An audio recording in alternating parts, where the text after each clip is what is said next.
You guys are all looking at me like you're expecting me to ask a question.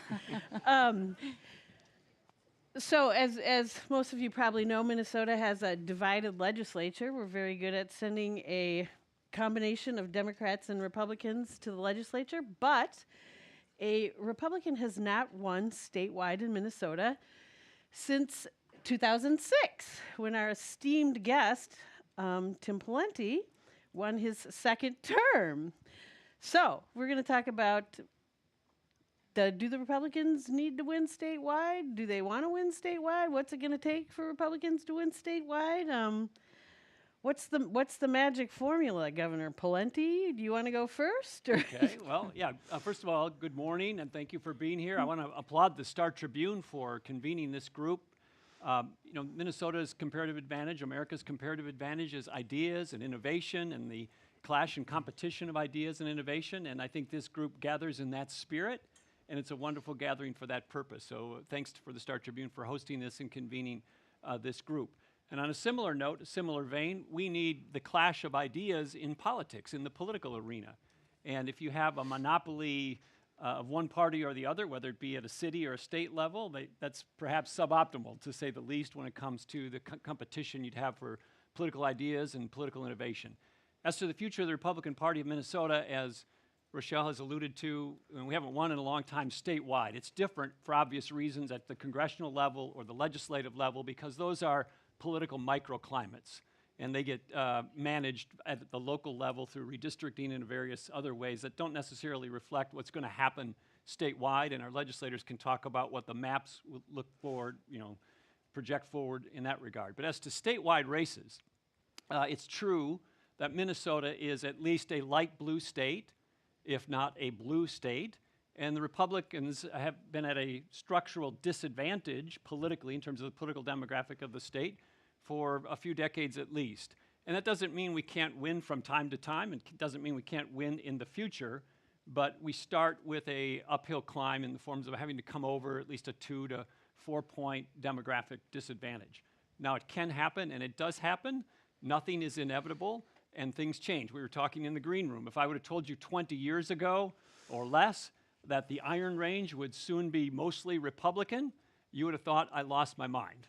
Conversely, if I would have told you that Edina would soon be Democrat, you would have thought I lost my mind. So these trends and demographics shift and change over time.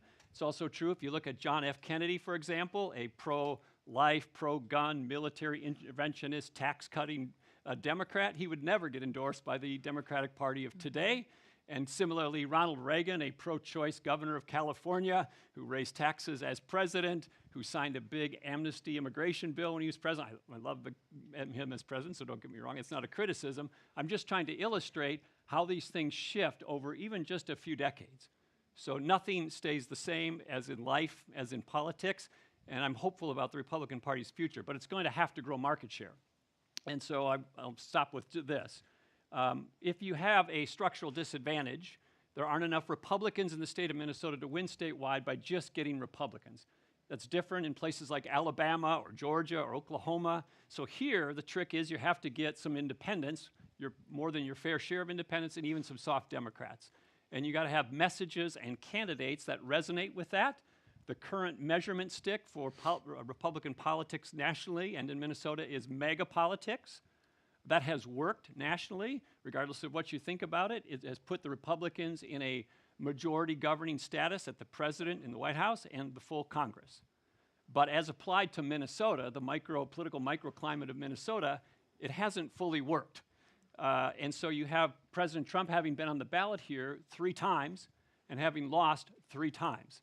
So part of the trick here is to have candidates that can satisfy the mega base, but also be able to attract independents and Democrats. And that's a tightrope walk for reasons we won't go into because we're short on time, but that's not something that's easy to do in today's Republican Party, but I think that's the way you can win statewide in Minnesota. And I should point out that all 3 of these, that both Senator Duckworth and Senator Coleman are constantly in the conversation in terms of running statewide at some point. Perhaps not in the next year, but Although I did hear Senator Coleman, you were still thinking about it. Well, the big problem is Senator Duckworth and I are still fighting about who gets that amazing LG spot. So until we solve that, neither of us. Well, that's the woman's spot, so as you know, so. She's trying to get me in trouble. Here. But so what, can you talk a little bit about what would go into your thinking in terms of, I mean, is that fair to say that you two are both thinking about running statewide at some point? Well, I think, one of the things, and I'll speak for myself and obviously let Julia weigh in too, but, part of what we look at are what conditions exist in the state of Minnesota, and there's a lot of talk that occurs regarding the suburbs specifically. I happen to live in the suburbs. I represent a suburban district, the great city of Lakeville and some of the surrounding communities. And a lot of folks would tell you that sometimes that's where the battle will be won or lost statewide in the metro. We know that greater Minnesota typically has become redder and redder. We know that Minneapolis, St. Paul, and the inner suburbs have become bluer and bluer, and so that the suburban ring is the purple battleground, so to speak.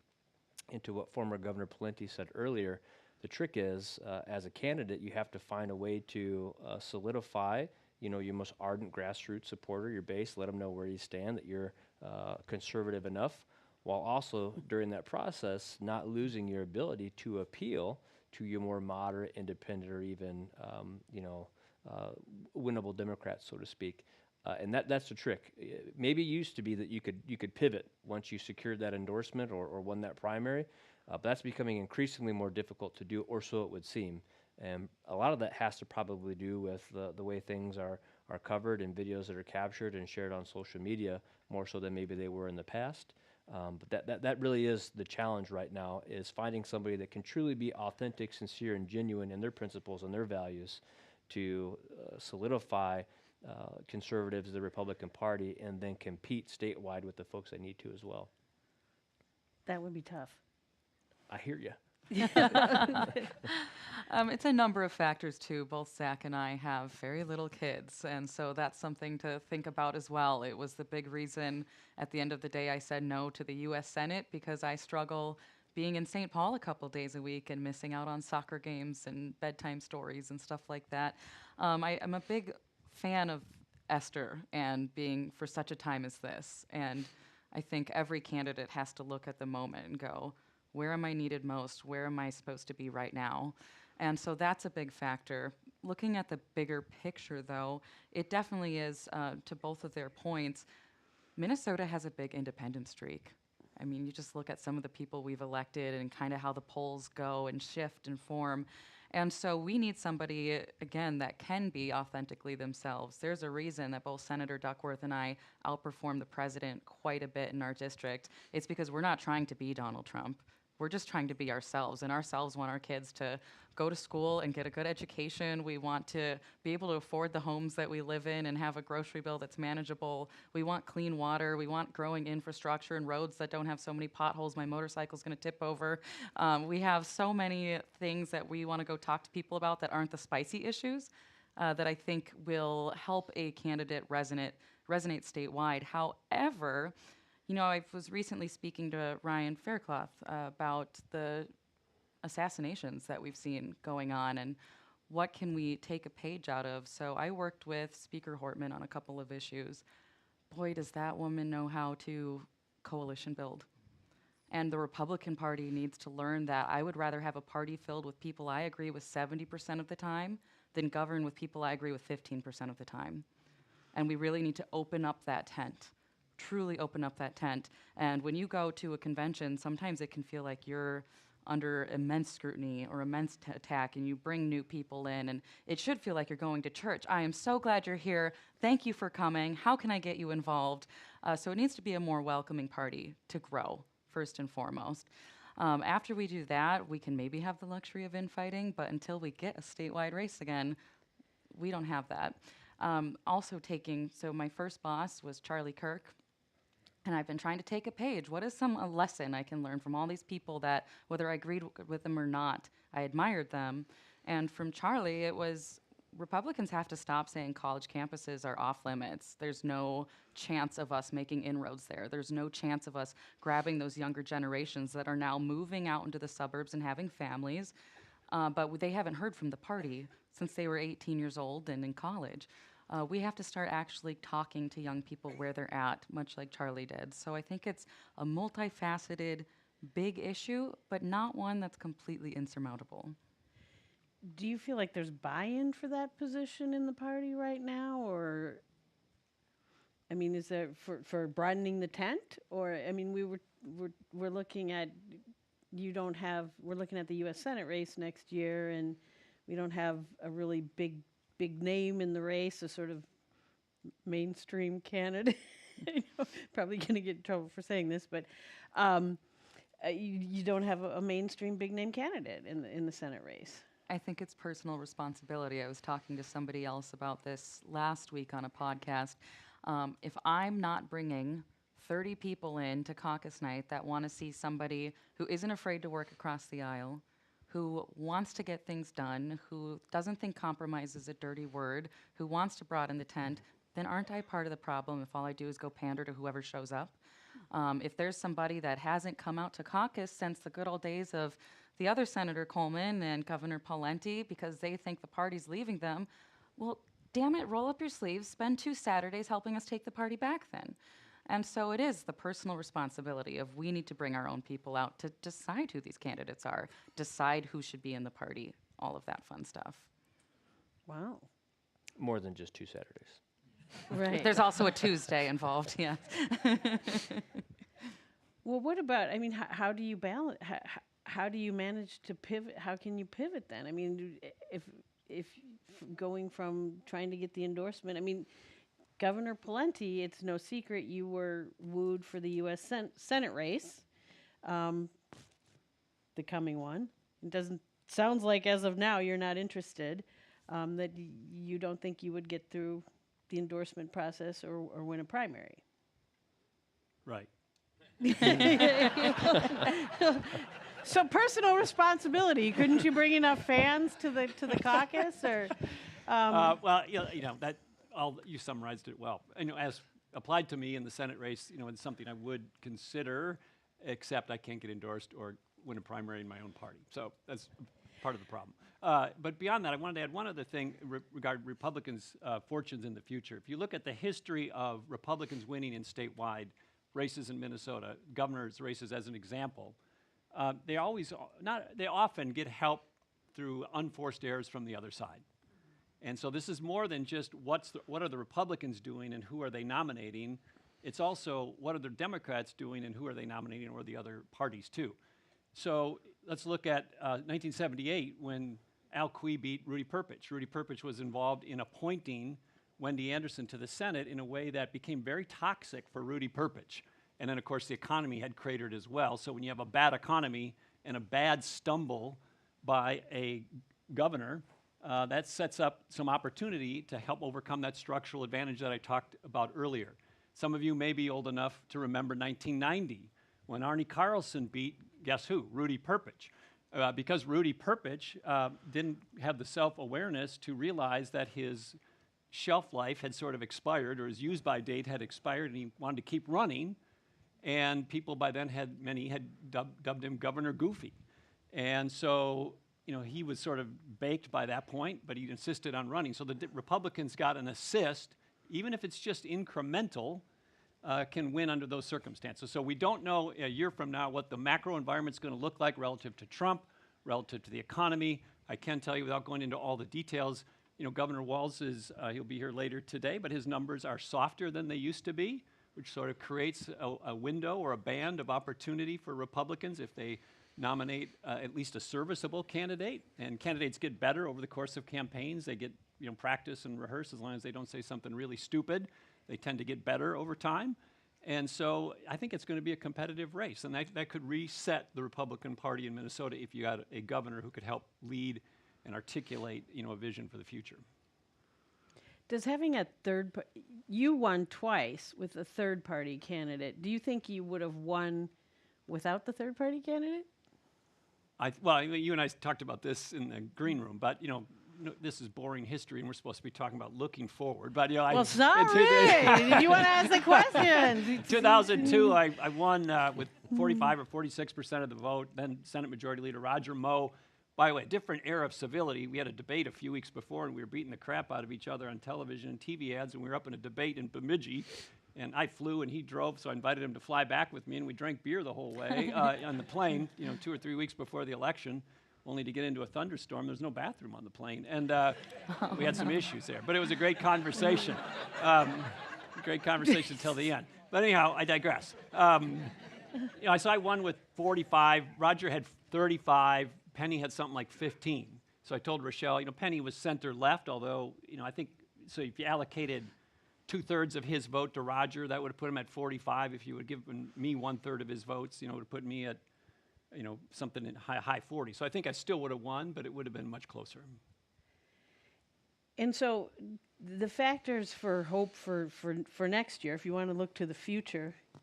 Thank God you finally get into the topic. I mean, are you confident in the field right now that they can mount a serviceable challenge to Walz? I think that remains to be seen. I think to what Governor Pawlenty has shared, when you talk about the conditions being set, I think the stage sort of is set for a strong Republican candidate to succeed statewide. I think one of the interesting things about Minnesota in particular is we have a lot of folks that'll split ticket vote. They don't necessarily go in to vote red or blue.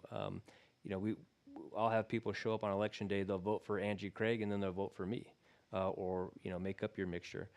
And so when you have folks in the state right now who are worried about rampant fraud going on to the tune of maybe over $1 billion across the state, and we're still finding more, when they've got public safety concerns, when they see what's happening in our public schools and the decline of academic performance and enrollment, and when they see the cost of living and their taxes increasing, their property taxes, their different forms of insurance, when they had a $10 billion tax increase, despite the government having a $20 billion surplus and spending all of it, I think, there's a real opportunity for a strong candidate to capitalize on that, especially a lot of your free-thinking, independent, moderate voters who aren't necessarily worried about voting about a party, but are looking for someone who can actually govern responsibly. And that's really what it comes down to. Our state is at a precipice right now where if we don't begin to experience some responsible governing, there are some holes that we're going to be unable to dig ourselves out of.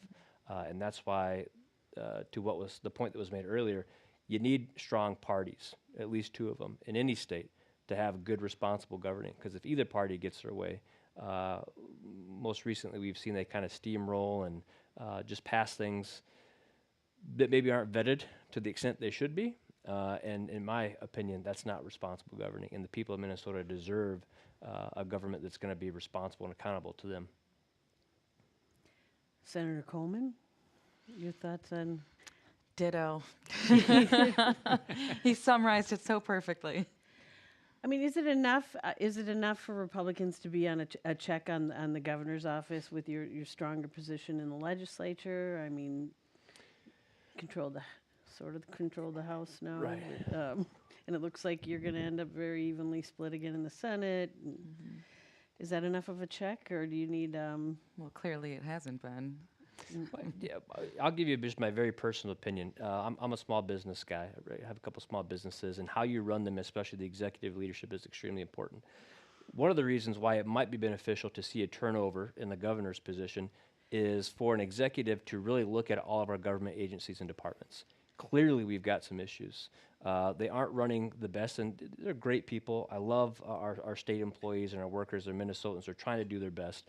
But we need somebody who's going to hold these departments and agencies accountable and work with commissioners that are going to say, not only have we identified fraud, what are we doing to actually stop it, prevent it, and be more on top of it, so to speak. Every week we're discovering another issue with state government, and we're talking about real people's livelihoods, their dollars being sent to fraudulent places all across the state, the country, outside our country. And that's a significant issue that if we don't get somebody in there right now to sort of turn the apple cart, so to speak, then we're just going to get more of the same, it would seem. But then why aren't we seeing a bigger field of Republicans running for governor next year? I mean, it seems like there's decent conditions, and we broke it down in the green room in terms of numbers. It looks like it's pretty even right now. Why aren't we seeing more candidates? I think we're going to see more, is my just listening to the buzz. I'm not going to name names, but I think we have a couple more coming out of the woodwork. So I do think the field is going to get bigger. I think that gives a candidate the ability to not necessarily have to go extraordinarily hard to the base, because that's going to be detrimental when we go to November. But then when you talk about leading the agencies, when we talk about the future of the Republican Party, I'd love to get your opinion on this, is say the dog catches the mail cart and we elect a Republican governor, and we haven't had one in decades. Who are we filling these agencies with? Are we taking half of the Republican legislature and filling these agencies? I mean, that's one of the things that gubernatorial candidates will have to keep in mind, is if we want efficient agencies, they have to start kind of thinking of names for people in the cabinets now, without, all the talent went to other states. So we would have to pick from the legislature itself. Where are these people coming from? Well, you managed to do it when you were governor. Yeah, and that's a great point, Senator. And I think most campaigns, if they feel like they might win, they have a shadow or quiet transition committee that forms and start doing the thought work around who could from the private sector might be interested, who from the public sector might be interested, and eventually you put it together because you have to. Right. But that's a wonderful point about it's not just the governor, it's who he or she is going to fill the team out with. I did want to say one other thing, if I might, Rochelle, just digressing back to the earlier point. On the governor's race, there's another variable that could be semi-unique here, which is Governor Walz's decision to run for an unprecedented third consecutive term. And there's going to be a certain percentage of Minnesotans, regardless of what they think of Governor Walz or his opponents, who just say in their mind, it's time for somebody new, regardless of the other politics, that it's time to give somebody else a turn. And even if that's as small as 1 or 3%, and early polling indicates it's at least that, in a tight race, that could be the margin of error. I mean, that could be the opportunity for Republicans to take the race. And the other thing to keep in mind is, again, I talked about macro factors earlier, but Governor Walz is going to have a lot of money. I mean, he has the ability to raise, and directly and indirectly, a mountain of money. I mean, he talks about that frequently, so I'm not saying things he doesn't say himself. So that's going to be a relative advantage in terms of campaign spending. Did I flat out ask you, Senator Coleman, if you ruled out running for governor next year? Because you I think said you just not. did. Well, you did. You said you're not interested in going to D.C., but you have joked about moving to St. Paul. That was a request by my oldest son. My in-laws live near Summit Avenue, and I showed him the governor's mansion, and he went, "That's really close to Grandma and Papa. You should live there." Well, I said, "Well, I'd have to run for governor." "Okay, do that." So, I never say no to an opportunity, but I also, when I was talking to Ryan, I said the completely non-political answer, which is very harsh, is my kids have had one rough summer. They started it off with a cop outside their home, and they couldn't figure out why mom was so scared one day in June and so sad. My kindergartner's very first day at Catholic school, he was on lockdown. And I just had another death threat last week. And so right now I just want to keep them very unaware of what's going on in the world. And it's been done. When my father-in-law ran, Lori was very good about grabbing the paper off the front desk before the kids saw it, about we don't watch the news and we don't answer the phone unless Dad's home. But it can be done. But right now it's just, let's find a good groove for the kids, and then I can think about what I'm doing tomorrow. Senator Coleman's father-in-law is former Senator Norm Coleman, FYI, for those. Yes, so I have to be very careful when people advertise that Senator Coleman's coming to something, because if they expect Norm and I show up, there's this, disappointment.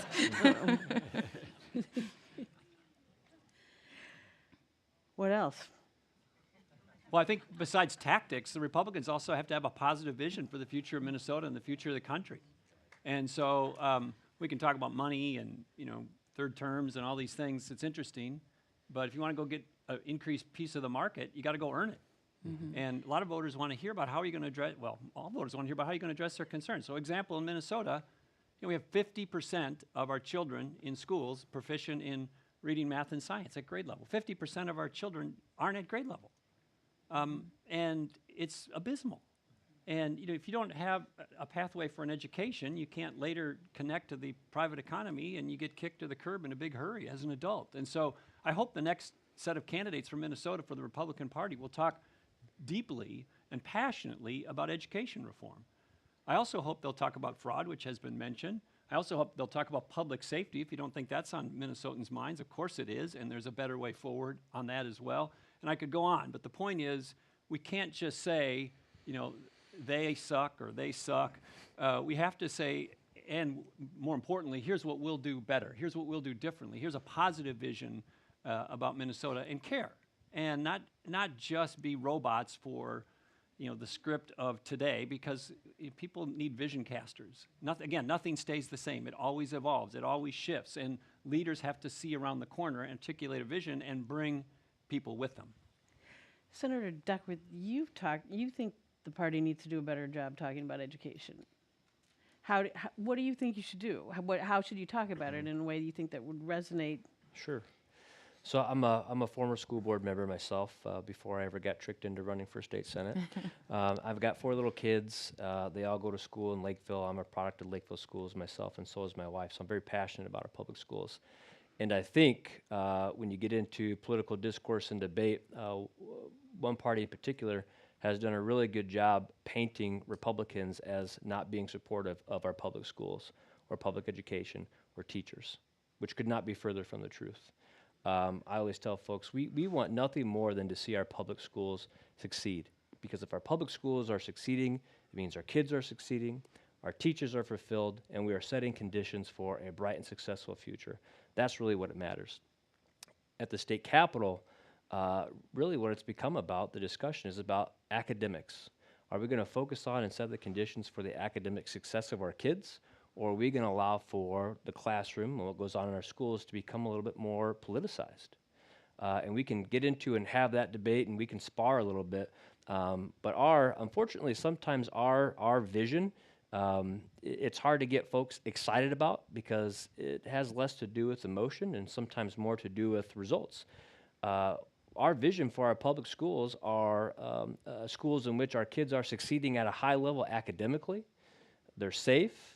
They've got a lot of opportunity. Graduation rates are high, and they're going on to do whatever it is they want to do post-graduation, whether that means higher education or going into the workforce, you name it. And so there may be other initiatives that pull at heartstrings a little bit more, or do a little bit better of a job of enticing voters or getting to think that you support public schools more than the other party. But that's what we have to do. And you know, they try to say that, you know, we don't want to fund our public schools. Well, that's not the case. The last time that we had an impasse and didn't figure out what to do with what we had at the time, a $10 billion surplus, it was our party that was saying we want to give our public schools $1 billion, but we want to give it to them without strings attached. We want it to go to the general education formula, or the special education cross subsidy. Not all these mandates that are actually going to force districts into deficit, which is what we saw, because they're requiring them to spend way more money than the state's actually giving them on things that those districts don't even necessarily want to or need to invest in. If you asked every district right now across the state, what are your needs, they're going to give you different answers. And what they want is the funding and the freedom and the autonomy to utilize it in the way they need to, their community would like them to do it, rather than the state mandating how they do it. And so that's part of the problem, is how do we ensure that our vision also includes that aspect of local control and respecting various communities, their needs, and what they would like to achieve or see for their kids, specifically when it comes to their public schools. And I think that's going to be, I think, you know, Governor Pawlenty is 100% correct to key in on education, because originally, don't hold this against me, originally I'm from the great state of Iowa, okay? I did go to middle school and high school and college here in Minnesota. But there was a time when, and I still feel this way, but the metrics don't necessarily support it, when Minnesota schools were the cream of the crop. Every other state in the country desired and were envious of our public schools, their performance. And right now, when you stack up, especially literacy rates, performance on math and things of that nature with other states across the country, they don't look as good as they used to. That's a tough pill for us to swallow. It's tough to admit. But that's why we have to roll up our sleeves, put politics aside, keep them out of the classroom, and focus on the academic success and excellence of our kids. Well, so then is it a matter of better messaging, or is it better candidates? Or I You mean, should how do just you? listen to my messaging. No, I mean, that's a hard case. That's how do you make that case to people in the 60 seconds or the amount of time you've got at the door, or however you're going to make it? I mean, is it messaging or is it candidates, or and how do you get over that hurdle? I think it's a combination. First and foremost, you have to be consistent about your messaging. And what happens is everybody wants to take you in a different direction, especially when it comes to education, right? We're talking about... What do you mean by everybody wants to take you in a different direction? Well, I should say when you get into a political debate or discussion, folks want to pivot and take you to a different direction. They want to talk about banning books. They want to talk about... When you talk about folks, are you talking about like at a party meeting? Are you talking about bigger picture? Well, your question was how do you succeed with your messaging? Okay. So while you're trying to project your messaging, folks that may not want you to be successful want to take away or confuse from that messaging and swing in a different direction, if that makes sense. So you need to stay on message. You need to stay on message and not be distracted by folks that want to take you in a different direction and have you talk about other things rather than focusing on the future or the problems that we should be identifying or addressing specifically when it comes to education or pick your topic. Okay, so staying on message better. Well, but your message also has to be a good one. It does you no good to stay on message if your message is kind of crappy, right? So you have to identify a great message that speaks to voters, that understands where they are right now with their kids in their classrooms and what they're experiencing, and then stay on that and convince people that that's the direction to go. And is this a matter of having a transformational candidate at the top of the ticket that everybody follows, or does this come from the ground up, or some combination, or within? Sure. Well, I'm doing a lot of talking, so I'll stop. But I certainly think that helps. You have to have a dynamic, at least in this state, in order to succeed. I think as a Republican, you have to have good personable skills. You have to be dynamic enough to not only sell that vision, but to communicate it in a way that gets people excited and optimistic about the future and voting for you. We had somebody do it a little while ago, and that's kind of what we need to return to. You talking about him? Mm-hmm. Okay. Well, I mean, not to tell tales out of school, but, at the end of the day in these campaigns, what happens is there's a whole bunch of people who are going to vote Republican no matter what. There's a whole bunch of people who vote Democrat no matter what. Doesn't matter who the candidates are, almost doesn't matter what the commercials are. They vote robotically, red or blue. And So- it's explain the percentage a little bit. It's close. It's what were you saying, 42, 44?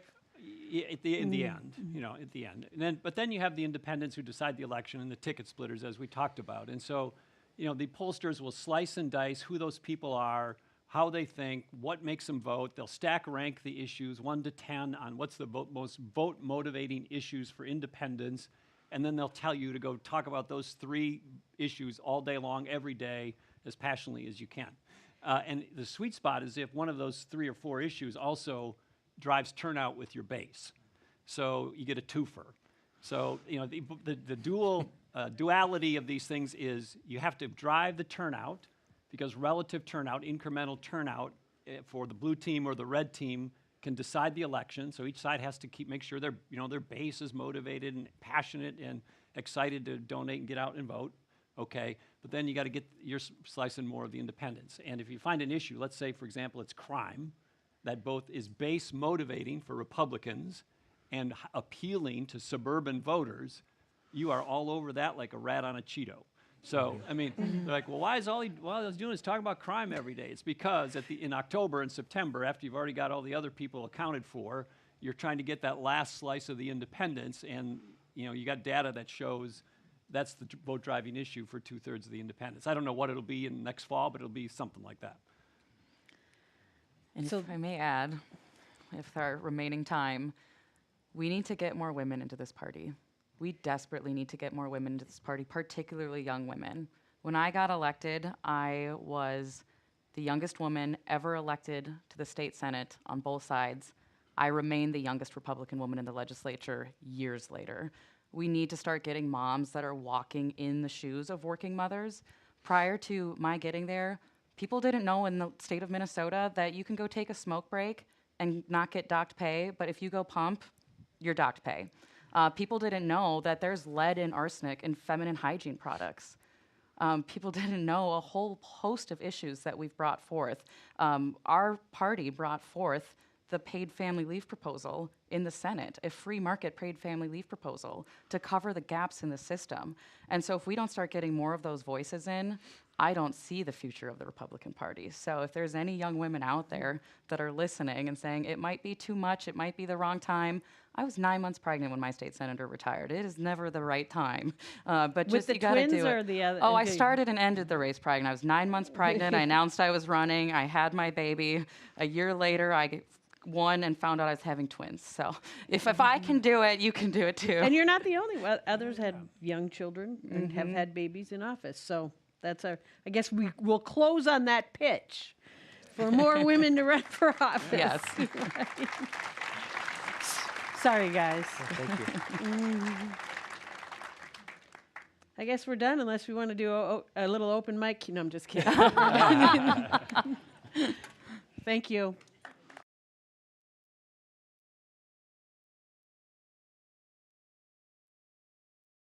Please welcome Minnesota Star Tribune opinion editor and vice president Phil Morris.